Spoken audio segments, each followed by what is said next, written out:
There's plenty on the government's to-do list for the rest of the year. They've got to sort out what's going to happen with gas and electricity prices, give relief to consumers and businesses, and also get wages moving. That can only happen, according to the government, via a controversial industrial relations bill. I spoke a short time ago to the Finance Minister, Katy Gallagher. Minister, thanks for your time. Thanks. It's all about industrial relations.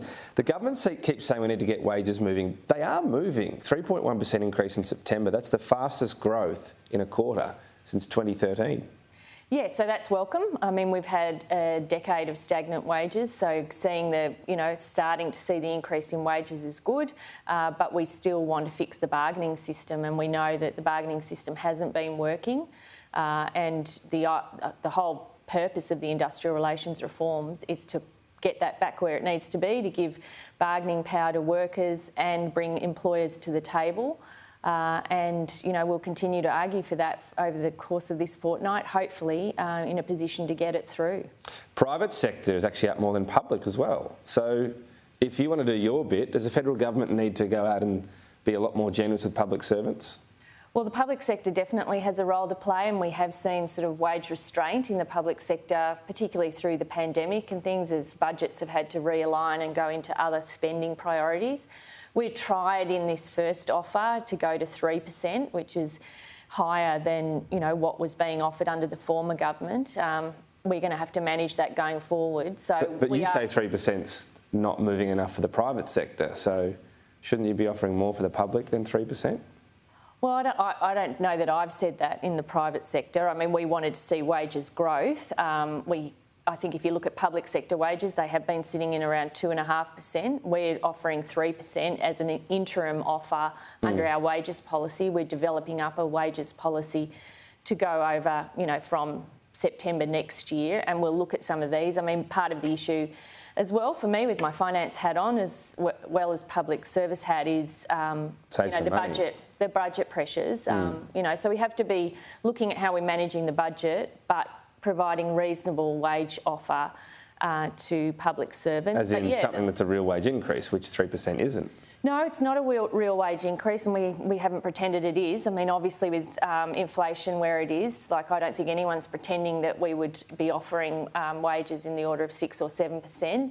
But we know we have, we want to be a model employer. We want to be able to attract people to the public service. Okay. Part of that is offering good wages and conditions. The bill itself, it's noteworthy, I think you haven't ruled out splitting it up, which a lot of the key players are telling you need to. Well, look, that's not a matter for me. I know it keeps coming up in the negotiations. Our position is that it shouldn't be split, to take out one bit sort of compromises other parts of the bill, like to take out essentially the controversial part of the bargaining reforms when you're trying to fix bargaining can compromise your overall effort. So our preference is to keep it all in. It's drafted in a way that would make it quite difficult to take segments out, in that it's a schedule, and that's just a drafting matter. But our preference is to deal with it in its whole. I know people would like to separate out the controversial bits, but that's more about a process rather than actually forming a position. I guess as well about what might actually be able to be passed, but that'll play out over the next couple of weeks. Yeah. So IR changes in the theoretical are fine. What about how it actually works? The Minister says that it will get childcare wages up, and he's called them out specifically, Tony Burke. The government went, of course, 100% on aged care wage increases, but not the same on childcare. Why not?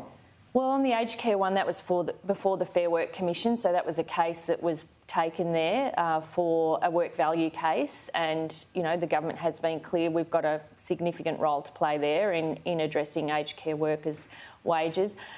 I think, there's no avoiding the fact that we will have to look at childcare, what that means and how that goes. What do you mean we, as in... As the government. The funder? I mean, I think it's unreasonable to pretend that won't become an issue, because we've got NDIS wages, or wages in the disability sector. We've got wage increases, or the disability sector leads the care economy at the moment. Aged care will get their wage increase.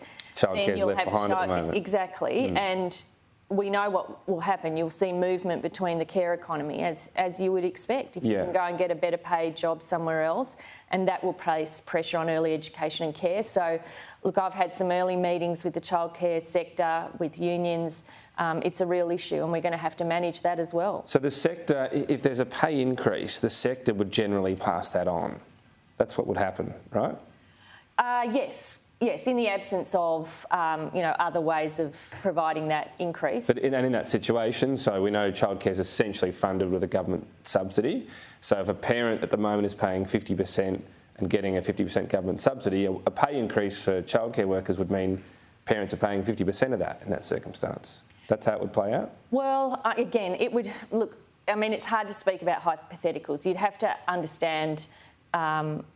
if a case goes before the Fair Work Commission, what happens through that case? I mean, obviously they get wage increases through the minimum wage adjustment, but if there was something over and above that, and look, from my discussions with the early education and care sector, they are very focused on wages and getting wage increases, and I think the government has to be a part of that discussion as to how it would be finalised. Yeah, but that's the question, I guess. Yeah. So if it happens in that normal way, that's what would happen. Parents would pay their share. Is it on the table for the government to say, we're trying to get childcare prices down, we'll fund the pay increase? Is that on the table? Well, I guess at this point, in the absence of, anything concrete, I would say the approach, we would want to be a reasonable participant and discussion in how you make childcare wages increase. We are a funder of that sector through the subsidy. This industrial relations bill actually... involves funding bodies in terms of some of the bargaining arrangements. So we would definitely be at the table. Okay. And yes, we've got another piece of work going on about what are the drivers of cost increases in childcare, because we've seen such big increases in recent times. Not all of that, or not most of that, has gone to childcare workers. So that piece of work is running alongside this. We've got our childcare reforms, which will... we're going to pass in the Senate this week. That will again provide more funding to parents. That'll be more, but then that's the problem. And then if there are wages on the other side, part of that benefit might get taken away. Yeah, well, I mean, we've made no secret we want to look at how we can make childcare more affordable. That's the legislation, the review, and working collaboratively with the unions and providers. Just wanted to ask about gas as well. The principle here, is it revenue neutral whatever happens? As in, if you're raising money, it goes to consumers and businesses paying these high prices? In terms of the options that we're looking for? Whatever the option might be. Is it a revenue neutral approach? Well... whatever you get goes to people, or you want to raise some money for the budget as well? Well, we haven't been looking at it in terms of budget repair, I can say that. We've been looking at how do we manage our way through this pretty tricky situation we're in now, and what are the interventions that government can do to take pressure off manufacturers and households. There isn't an easy solution. I don't think, I think if there was an easy solution, someone would have found it by now and it would be rolling out. But understanding the impacts of the intervention, of the different options is really important, and that's why we're taking our time. Jim's made no secret of the fact we prefer a regulatory response, looking at the voluntary code and how that could become mandatory, that type of thing. I mean, if you asked us 18 months or a year ago or even 6 months ago, would government be considering options to intervene in the energy market, you would have got a different answer to what we're doing now. So now we have to do the work to make sure the decisions are proper. When you can see already the possible campaign being ramped up against you, if you're saying we're just raising whatever money we might get, it goes to the consumers, we're not getting it. It's a pretty powerful argument back against it being some sort of government grab for money, isn't it? Well, again, we haven't finalised our position on it. We've got a preferred regulatory pathway that we are looking at. So just on that, when you say preferred, essentially if companies want to come to the party and ensure that local users of gas only pay a certain amount, pay less than the high prices now, then you wouldn't have to intervene. Is that the message?